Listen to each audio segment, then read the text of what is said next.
بسم الله الرحمن الرحیم. ګرانو لیدونکو، د تشریح سایه د لړۍ په نوي درس کې دا ځل هارمونیک مین چې دا هم د ارزښتي اوسطونو د ډولونو څخه یو مهم ډول دی. هارمونیک مین په صورت عموم کې موږ او تاسې د دوو عمده شیانو لپاره کاروو، ډیر زیات. یو د هغو څخه چې موږ او تاسې کاروو هغه عبارت د ریټس څخه دی. ریټس یعنی که چیرې په اوسطه توګه مثلا موږ د فاصلو په حساب باندې د یوې منطقې څخه تر بلې منطقې پورې موږ وغواړو د ډیوریشن یا کیلومتر یا بل هر څه چې مثلا شامل اوسي هغه غواړو موږ په معلوم کو، موږ هارمونیک مین څخه استفاده کوو. یا موږ په معمولا په فایننس کې هم ورته عنوان سته هارمونیک مین هغه بیا موږ د ملټیپلایر لپاره کارولی سو چې ملټیپلایر په پیدا کو. هغه موږ ته په پرایس ارننګ ریشیوز کې ډیر زیات استعمالیږي. هغه کسان چې د فایننس سره علاقه لري او یا فایننس وایي په پرایس ارننګ ریشیو لپاره چې ملټیپلایرز پیدا کوي نو د هارمونیک مین څخه استفاده کوي. د دې څخه بر علاوه هارمونیک مین په صورت عموم کې د اریتمټیک مین معکوس حالت ښیي. یعنی هارمونیک مین بل هیڅ نه دی، فقط د اریتمټیک مین معکوس حالت ته هارمونیک مین وایي.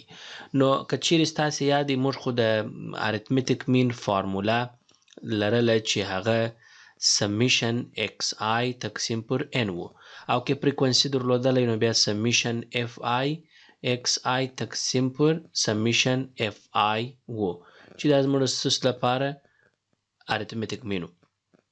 مګر که چیرې موږ ولاړ سو چونکې دا معکوس دی نو اچ ام د دې معکوس به کم حالت پیدا کی؟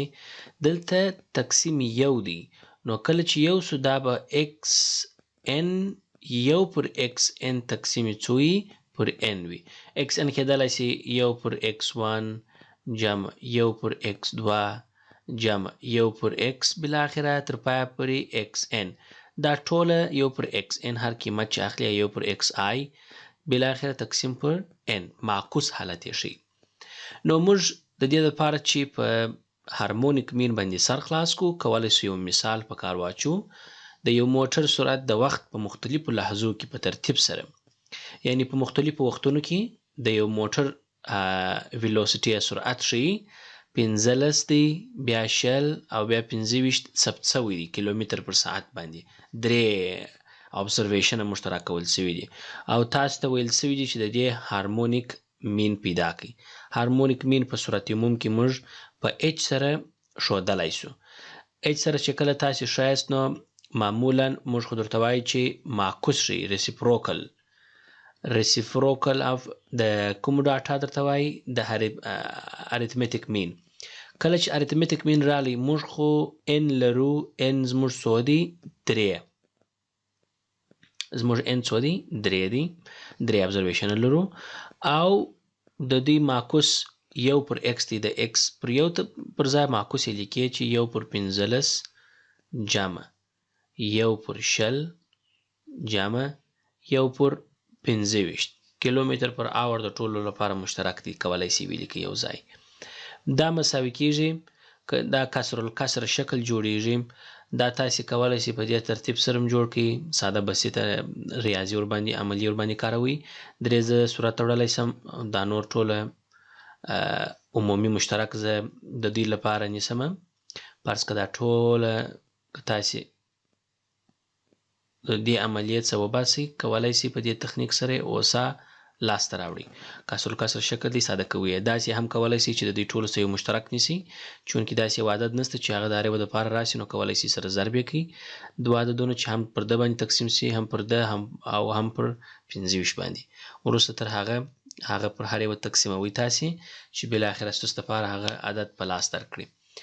نو 600 معمولا که چیرې تاسو راواخلئ او هغه تقسیم پر 15 کړئ نو تاسو ته به 40 په لاس درکړي دلته، او 600 که پر 20 تقسیم کړئ تاسو ته به 10 او که پر 25 تقسیم کړئ تاسو ته به 40 په لاس درکړي.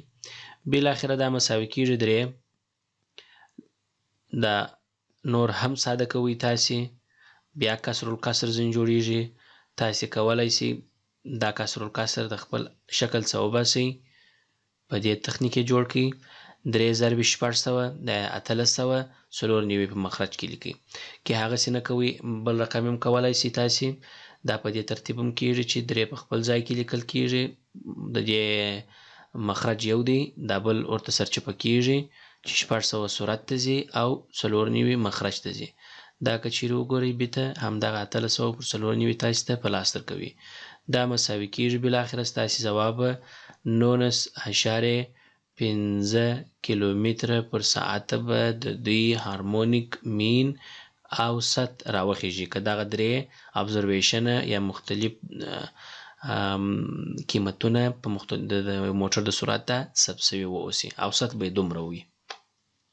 که چیرې دا ځل موږ وکولی سو ګروپ ډاټا څخه کار واخلو، یعنی تیر مثال موږ کار کوي هغه یوازې او یوازې اشاره و دې ته کوله چې هغه ان ګروپ ډاټا ده.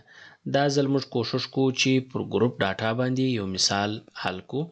تاسې په دې ځای کې وینئ چې په ګروپ ډاټا کې یو شی ډېر اساس دی چې فریکونسي موجوده ده او موږ کولی سو چې کلاس راکول سوی دی او موږ باید څه پیدا کوو؟ کلاس میډ پوینټ پیدا کوو. دا ستاسې هغه اساسي نقطې دي چې هر کله دې باید ذهن کې د سره ثبت واوسي. نو موږ ته به اول کالم او همیشه دوهم کالم په سوال کې راکول کېږي. دا به زه دریم فرض کړم. میډ پوینټ او نور ورپسې سلسلې موږ او تاسې پیدا کوو. نو موږ ته ویل سوي دي چې تاسې په ګروپ ډاټا کې د نوموړي مثال لپاره هارمونیک مین راوباسئ. که چیرې تاسې هارمونیک مین راباسئ نو بیا هم د پخوا په شان باندې ستاسې فارموله تاسې ته معلومه ده چې ریسیپروکل دی د اریتمیټیک مین سرچپه، چې په هغه کې فریکونسي صورت ته ځي او ابزرویشن لاندې ځي چې په دې کې میډ پوینټ دی. دا عیني شکل کې تر پایه پورې تقسیم پر n باندې. نو که چیرې دا سلسله تاسې تعقیب کړئ نو تاسو ته به خپله اوسه معلومه سي چې کلاس لرئ تاسې په دې ترتیب سره او د هغه لپاره میډ پوینټ به اول راباسئ. نو که د دې ځای د میډ پوینټ لپاره زه اول دغه کتار غواړم راوباسم نور به خپله زموږ سره په خلاص سي. نو میډ پوینټ زما مساوي کېږي 15 جمع 4 تقسیم 2 چې دا زما لوور لیمیټ دی او دا زما اپر لیمیټ دی. دواړه چې سره جمع کو او تقسیم پر 2 کو بالاخره ماته به ځواب 4.5 په لاس راکړي. زه کولی شم 4.5 ولیکم. د هر کلاس په منځ کې توپیر زما هایټ د کلاس 0 دی یا په بعض ځایو کې سی ورته کاریږي 0 دی. نو ته کولی سې پر هر لیول باندې 0 جمع کوه او په هماغه ترتیب سره ځه تر پایه پورې چې تاسې ته اساني پیدا کړي. فریکونسي خپله لرم ولې چونکې په فارمول کې دا ټوله د جمع علامه کار سوې ده. تاسې وینئ زه کولی سم د سبمیشن ساین د ټولو لپاره استعمال کړم. کله چې د سبمیشن ساین کاروای سم نو یو د بل سره باید ضرب وي چې اف آی ضربي 1/xi. اف آی خپله په یو کې ضرب دی چې دلې راځي. نو زه لیکای سم دلته دې دپاره چې نه تقسیم پر ایکس آی ویلیو 4.5 ده. ما ته به ځواب راکړي 0.2081. زه کولی سم دا قیمت دلته ولیکم او په دې ترتیب سره تاسې کولی سئ 4.5 تقسیم پر 10 کوئ. تاسې ته به 10 تقسیم 4.5 دا راوباسي. 11 تقسیم 114.5 به دا راوباسي. د دې ټولو جمع ما ته سمیشن په لاس راکوي چې هغه دا قیمت دی او هارمونیک مین چې زه پیدا کوم ما درته ویل چې ریسیپروکل دی. که چیرې هغسې مرحله عمومي ورباندې اجرا کړې چې کسر الکسر وي او که یا مستقیم یې کوې نو ان ستا صورت ته خیږي چې په اریتمیټیک مین کې مخرج کې و چې هغه د دې ټولو فریکونسیو جمع ده. 80 تقسیم به هغه حاصل چې تا په لاس راوړي نو بالاخره به 114.11 ګرامه دا ستا چې شوي عمومي ځواب د سیمبندي سوي ارقامو کې د هارمونیک مین وي.